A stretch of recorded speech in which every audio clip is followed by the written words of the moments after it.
నమస్తే. ఎన్నో ముఖ్యమైన విషయాలు అలాగే అటు రాజకీయంగా కానివ్వండి, ఇటు ఆధ్యాత్మికంగా కానివ్వండి, చాలా చక్కటి వివరణ ఇస్తూ ఉంటారు. మనందరికీ సుపరిచితులు శివప్రసాద్ గురువుగారు. మాసం మారింది అంటే మాస ఫలితాలతో మన ముందుకొస్తూ ఉంటారు. చాలా వరకు మీ నుంచి మంచి స్పందన వస్తోంది. చాలా మంచి కామెంట్స్ వస్తూ ఉన్నాయి. మీరు చెప్పింది ఖచ్చితంగా జరుగుతుంది అని కూడా కామెంట్స్ రూపంలో తెలియజేస్తూ ఉన్నారు. ఇక ఈ జూన్ మాసానికి సంబంధించి మేషరాశి మొదలు మీనరాశి వరకు ఏ విధంగా ఉండబోతోంది? ఎవరెవరు ఎలాంటి పరిహారాలు చేసుకోవాలి? ఎలాంటి పూజలు చేయడం వల్ల మంచి ఫలితాలుంటాయి? ఏ రంగులు కలిసొస్తాయి? ఏ దిక్కులు కలిసొస్తాయి? ఇలాంటి ముఖ్యమైన విషయాలు ప్రతి ఒక్కరికి వివరించడం జరుగుతుంది. వీడియోని స్కిప్ చేయకుండా చూడండి. తప్పకుండా మీ కామెంట్స్ ఏవైతే ఉన్నాయో కామెంట్ రూపంలో తెలియచేయండి. గురువుగారిని మీరు ప్రత్యేకంగా కలవాలి అనుకుంటే స్క్రీన్ మీద కనపడే నెంబర్‌కి కాల్ చేయండి. నమస్కారం గురువు. ఆశీర్వచనం తల్లి. గురువుగారు రెండవ రాశి వృషభ రాశి. వృషభ రాశి వారికి ఏ విధంగా ఉంది జూన్ మాసం చెప్పండి? శ్రీ మహాగణాధిపతయే నమః. ఐం మహాసరస్వత్యే నమః. శ్రీ లలితాంబికాదేవియే నమః. వృషభ రాశి వాళ్లకు ఈ మాసము కొంత మిశ్రమ ఫలితాలుగా గోచరిస్తున్నప్పటికీ కొన్ని పనులైతే సజావుగా జరుగుతాయి. రావాల్సినటువంటి ధనం రావటము కానీ, మామూలుగా రెగ్యులర్గా నడిచేటువంటి వాటిల్లో కొంత చిన్న ఇబ్బందులు కలగవచ్చును వీళ్లకు. మొండి బాకీలు ఉంటాయి చూడండి, అవి ఈ మాసంలో వీళ్ళు వసూలు చేసుకోగలుగుతారు.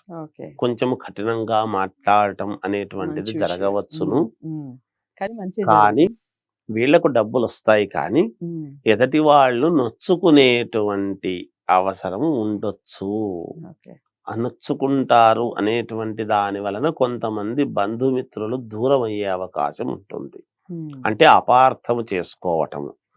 మానవ జీవితం సహజం కదమ్మా. ఒక మాట అనంగానే ఎదుటి వాళ్ళకి ఇంకోలాగా అర్థమై వీళ్ళ తప్పు లేకపోయినా అరే ఇలా అన్నదే అనేటువంటి భావనతో దూరం కావటం అలాంటివి జరగవచ్చును కొంతకాలం, కొద్ది రోజులు.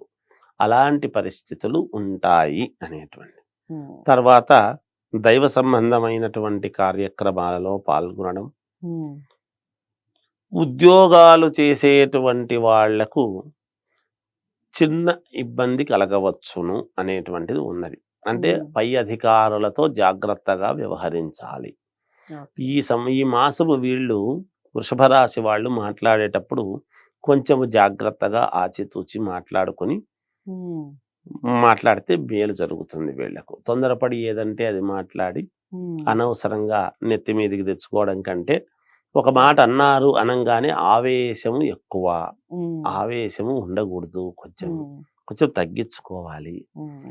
నాకు తెలుసులే, నువ్వు చెప్పేది ఏమిట్లే అని అనుకోకుండా చెప్పినప్పుడు జాగ్రత్తగా మౌనేన కలహం నాస్తి అని మౌనముగా ఉంటే కాస్త సద్దుమణికి మళ్ళీ వాళ్లే పిలిచి అభినందించేటువంటి విధానం కూడా ఉంటుంది. నేనేదో కోపంలో కోప్పడ్డానయా, లేకపోతే వాళ్ళన్నారని వీళ్ళు కూడా అనేటప్పటికీ వీళ్ళ ఉండేటువంటి ఉనికికి ఇబ్బంది కలిగించుకునేటువంటి ఇది ఉంటుందేమో అని సూచనప్రాయముగా తెలియచేయటం.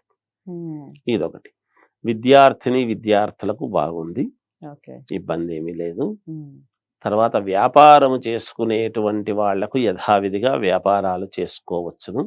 వాళ్ళకి ఎలాంటి ఇది లేదు కాక ఇబ్బంది లేదు.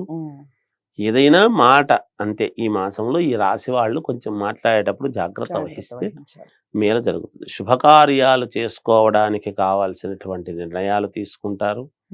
విదేశాలకు వెళ్ళాలి, చెయ్యాలి అనేటువంటి ఆలోచనలతో ఉండేటువంటి వాళ్ళు ఆ దిశగా ప్రయత్నం చేసుకోవచ్చు గాక ఇబ్బంది లేదు. ఇది వీళ్ళది. ఈ రాశి వాళ్లకు క్లుప్తముగా ఎక్కువ లేకుండా అయితే మామూలుగా జాగ్రత్తగా మాట్లాడితే ఈ మాసం అంతా కూడా వీళ్ళకు యోగవంతంగానే ఉంటుంది గాక. వాళ్ళు నిజంగా జాగ్రత్తగా మాట్లాడాలి అంటే ఏదో ఒక దైవారాధనలో ఉండాలి. కాబట్టి దైవారాధన చెప్పండి గురువు గారు. అలాగే దిక్కులు రంగుల విషయం చెప్పండి. నేను చెప్తున్నానమ్మా, వీళ్ళు ఖచ్చితముగా ఈ వృషభ రాశి వాళ్ళు ఆంజనేయ స్వామిని గాని శ్రీ మహావిష్ణువుని గాని ఆరాధిస్తే మంచిది, మేలు జరుగుతుంది. జాగ్రత్తగా ఇబ్బంది లేకుండా. రంగుల విషయానికి వచ్చేటప్పటికి వీళ్ళు వేసుకోవాల్సినటువంటిది బూడిద కలరు, అంటే యాష్ కలర్, గ్రే కలర్, అట్లాంటి కలర్లు వేసుకుంటే ఈ మాసం కొంచెం మేలు జరుగుతుంది గాక. దిక్కుల విషయానికి వచ్చేటప్పటికి దక్షిణము మినహా 3 దిక్కులు బాగానే ఉంటుంది వీళ్ళకు. ఓకే. సో అది కొంచెం మిశ్రమ ఫలితాలు ఉన్నప్పటికీ చాలా మంచి జరుగుతుంది. మౌనం పాటించడం అన్నిటికన్నా ఉత్తమం అన్నట్టుగా చెప్తున్నారు. ఏదన్నా గొడవలుగా ఉన్నప్పుడు. ఇక దైవారాధన విషయానికి వస్తే ఆంజనేయ స్వామిని, శ్రీ మహావిష్ణువుని ఎక్కువగా ఆరాధించే ప్రయత్నం చేయండి. దిక్కుల విషయానికి వస్తే దక్షిణం మినహా మిగిలిన 3 దిక్కులు కలిసొస్తాయి. రంగుల విషయానికి వస్తే యాష్ కలర్, గ్రే కలర్ అలాంటి కలర్స్‌ని ఎక్కువగా వాడే ప్రయత్నం చేయండి. బావుంటుంది. మాసం అంతా బావుంటుంది. మీరు ఈ విషయాన్ని వృషభ రాశి వారందరికీ చేరవేయాలని కోరుకుంటున్నాను. గురువుగారితో మీ వ్యక్తిగత జాతకాల్ని పరిశీలించుకోవాలి అనుకుంటే స్క్రీన్ మీద కనపడే నంబర్‌కి కాల్ చేయొచ్చు. గురువుగారు అపాయింట్మెంట్ ఇవ్వడం జరుగుతుంది. తప్పకుండా మీకు సంబంధించిన పరిహారాలు ఏవైనా ఉంటే మీకు చెప్పడం జరుగుతుంది. తదుపరి రాశితో మళ్ళీ కలుస్తాను. తప్పకుండా వీడియోని లైక్ చేసి షేర్ చేయండి. ఛానల్‌ని సబ్స్క్రైబ్ చేసుకోండి. నమస్తే.